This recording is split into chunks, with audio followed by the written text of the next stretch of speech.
Alright, MrSotko here, and welcome back to another Starcraft 2 replay cast. Today it's a 1v1 on Lerilak Crest between our red Zerg player AcerBly, and up top we have our teal Protoss player HuK, and we're going to speed this on up to the 8x mark.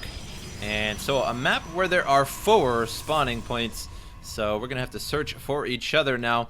And the Overlord is going up top, and one is going to the left to search for each other.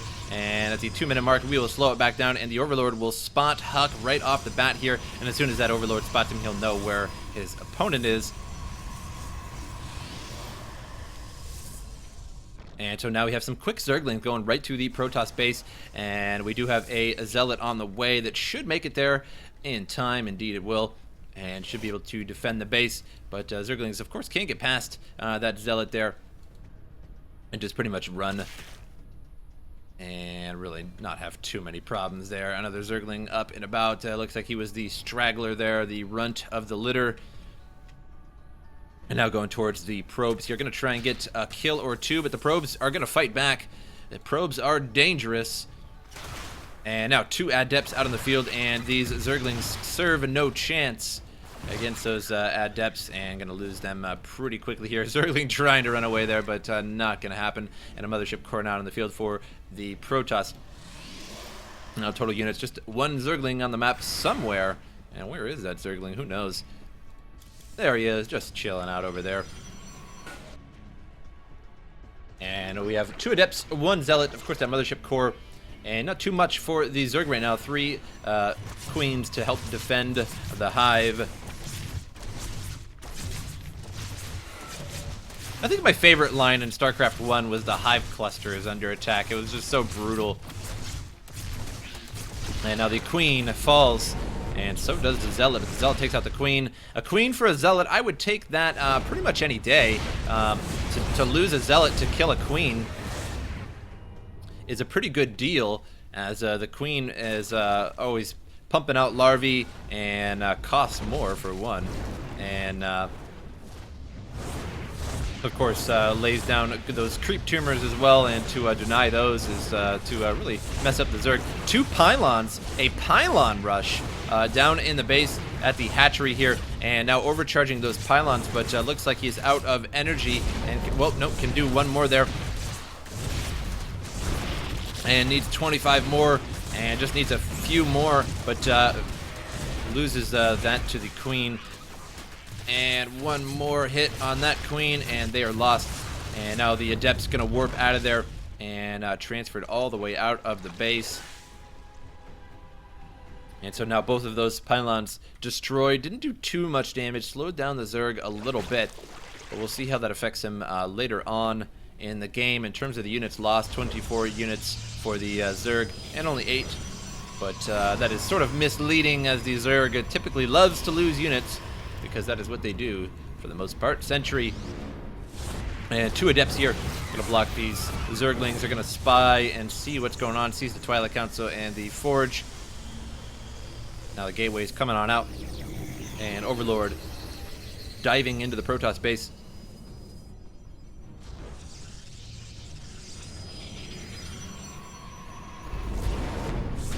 And overcharges a pylon there, but I don't think it's gonna be enough to take. Oh no, it does take out the Overlord, and he was in range there. Thought he was gonna get out, and I underestimated the slow speed of the Overlord.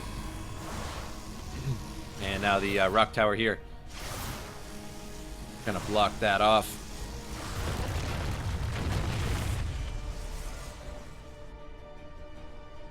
An Overseer Cocoon evolving in, if you will, and gonna spy on the base of the Protoss over here. Meanwhile, the Protoss making an attack with 6 total sentries and 6 adepts, so 6 and 6. So that must be the magic number this time around. There go the force field's gonna block off and separate some of the Zerg units there, and does successfully separate 1 roach, but I don't know in the long run that's gonna be enough. HuK backs out temporarily. I think he could use a couple Zealots there to at least sort of stop the line of those Zerglings from getting at them. But now backing off temporarily here. The Overseer flying overhead, seeing everything that's going on, and really with no under no contest. There he goes. And now the tickle cannons of the Sentry finish them off. And a pylon has been overcharged here to take out that Overseer, but does not last long enough for these roaches to get in. Roaches will break in shortly here, but the Protoss is ready and could easily force field this area here. But now bringing in Ravagers.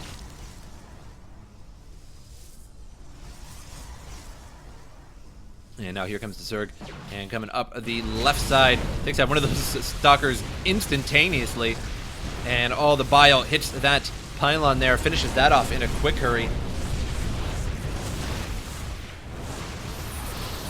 And bile coming down all over these sentries there, takes out a ton of them. And even more bile coming down, hits the, nope, misses the Immortal just barely. And now the Ravagers in a rough spot here, all blocked into the Protoss base, unable to get out. And here comes the Immortal now. And will do big damage, of course, to those roaches. Not so much to the Ravagers as they lose their armored status. Mothership Core tickling these roaches with that unbelievable 8 damage that is instantly reduced to 7 because of the roach armor. And here comes the Immortal now to regulate this situation here. And Protoss really didn't lose too much, I don't suspect, in that 42 to 71. Protoss only lost 4,300 to about 5,700. In production, Protoss ground levels, weapons level 2. And no upgrades for the Zerg just yet. And for the units, 21 roaches here coming at the Zerg, but there are 3 Immortals there that are just doing huge, huge damage to those roaches, and they have to bail immediately. And now the Queen may be lost here, cancels that transfer, and here comes one of those, and he lands inside the Zerg base there, and gets us some sight in on that Zerg, but sacrifices himself for ire. Now 2 gateways to block the entrance here, except here comes the bile now to do big damage to those gateways, and it cancels the one, will cancel the other one, I suspect, in a moment. Or he may be actually letting that warp in entirely. He does, but it is heavily, heavily damaged, and is almost a liability now rather than a defense or a gateway in itself, as it's so low on health. As soon as those shields are gone, it pretty much has no actual structural health at all. And so more of a liability now, really, than anything. And decides to put another gateway there. I would suspect that he would cancel that and put in another gateway so that it would be full health. Otherwise, you're just going to go for this simple gateway. And so that's pretty much military strategy 101. Always just go for the weakest spot. The crack in the wall, if you will. Even if you have sort of like the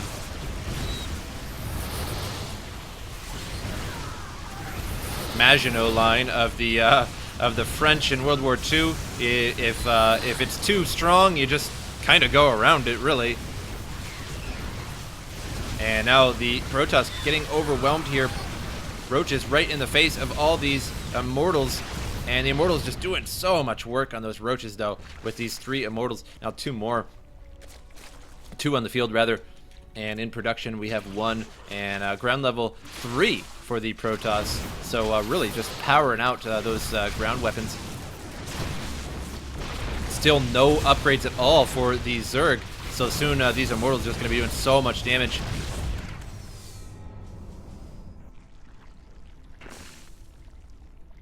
And nearly done with level 3. And is forged there, just a few more seconds on that. And Zerg has a 3rd expansion on the map, whereas the Protoss only has 2 at the moment. And I suspect he'll be transferring over to that one shortly, as the main base is nearly all mined out and only has about 5 probes there on that expansion. Here we go with a probe now, going to be making a nexus there at the mineral field. And some mutas now in the field here, and taking out some of these probes. And just going to kind of transfer those probes over there, and going to mash them all up on the assimilator, which is probably the worst thing to do against Mutalisks. And it would just add a ton of damage all to those probes, but you gotta do what you gotta do, I suppose. And there they go. Moving on back to the mineral line. And Nexus here will survive for now. And a bunch of Immortals now on the field. 5 Immortals on the field here to deal with those roaches. And again, the Ravagers do lose their armored status when you make a Ravager, so they don't do the extra damage. Mutalisk just piling up over here, and he keeps moving these Stalkers out as if he's not going to be attacking again. And this is where a Corsair from Starcraft 1 would come in handy, which I'm really surprised they didn't really implement into the game, as they did somewhat implement the Valkyrie.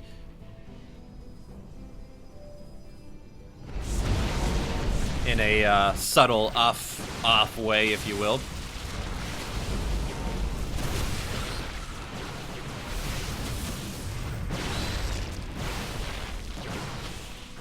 And now the Muta is in the main base, now going over to the natural, and now the Roaches and the Ravagers at the new expansion, but now they have sort of trapped themselves, and all of these Stalkers are just going to waste all these units, but with some clever biles, doing some good damage to those Stalkers, but now it looks like that is just about all over. These Mutas just doing havoc to the Protoss right now, and some Phoenix would be nice, but I don't think he has any Stargates on the map. Just going to use Stalkers to take care of all these Mutalisks there. Mutalisks taking tons of damage. And the only thing bad about Valkyries in StarCraft 1 was that if it was a big game and the pixel limit was reached, or the sprite limit, I mean, was reached, the Valkyries would not fire. They would just sit there and would not fire their rockets. And that was never actually addressed or fixed. And not that I know too much about programming, but the sprite limit of StarCraft 2 was never fixed, and I figured they could have actually increased it or did some kind of patch, considering the sprite limit was for Pentium 2 processors and such way back in the day, and they certainly could have increased that after a while. Now, the Mutalisks, well, and of course 56K internet and all that such. Now the Roach moving to the natural, and which one is he going to choose? Going to choose this expansion or the natural? I'm just going to split them up, and some drones are in the mix here. And what are these drones doing? I think he just left his base and abandoned this, as he's not doing too well here. All of his units going to try and do a base trade here with the Protoss, and does take out the expansion there, and will soon take out the natural. However, there are some Immortals now chasing these Roaches, except the Mutalisk going to take care of those, and the 2 Immortals actually doing a lot of damage to those Roaches before they died. But here come all of the Stalkers now, and there was just so much in this mix, especially with these drones in here that are just going to absorb unnecessary damage from these Stalkers. And the Stalkers attacking those drones is a waste of an attack, basically. So those drones did absorb a lot of attacks. There are a couple of Immortals now doing huge work to those Roaches. And the Mutalisks have to fly away. A couple Stalkers over here going after the hatchery. And these Roaches trying to get away best they can. And the 2 Immortals are now after them in hot pursuit. And just going to stand there for a little while. But that's okay. That does happen from time to time. And here come the Immortals now, going to try and catch up, and they're just too slow and can't quite make it. Now the Mutalisks are down to just about nothing. I think there's only 5 there, and they're going to go after the Immortals here.